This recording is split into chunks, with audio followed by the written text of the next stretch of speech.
25 mai 2025 lan preske rive. E gen moun ki pa cham kapab gen kay pa yo anko apre dat sa. Dat sa, gouvernement bay li kom denye jou kote moun ki pa gen citizenship nan peyi ya ou bien ki pa gen green card nan peyi ya pap ka achete kay avec loan FHA. Sa pa yon bon nouvel du tout. Pour peuple nou et pour communauté nou. Loan FHA, c'est li même qui pi facile pour qualifier. Même si ou gen an pile dette ou gen doit qualifier. Credit score pas tellement haut ou gen doit qualifier.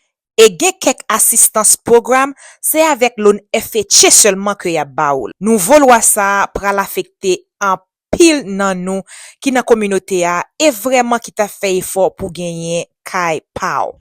Tout moun ki gen TPS ou sous asile ou bien te vin nan humanitarian parole programme nan avec regret ou pap ka achete après date ça avec loan FHA. Oui, gen potentiel pour faire loan conventionnel, mais conventional loan nan li pi difficile. Li mande ou faut gen crédit qui réellement strong.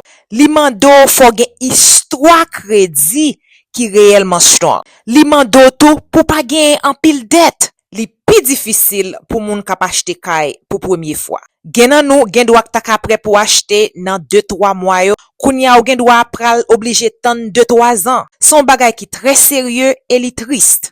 Si ou nan Georgia, contactez nous. Tim nou ap travail chaque jour jusqu'à dimanche si Dieu veut qui c'est dernier jour, qui c'est exactement 25 mai pour nous gen temps enregistrer maximum possible dans système nan pour capable gagner clé kay pa ou la. Partage vidéo ça avec famille et amis que ou connaît qui nan process pour gagner kay pa yo et contactez-moi sous gen question.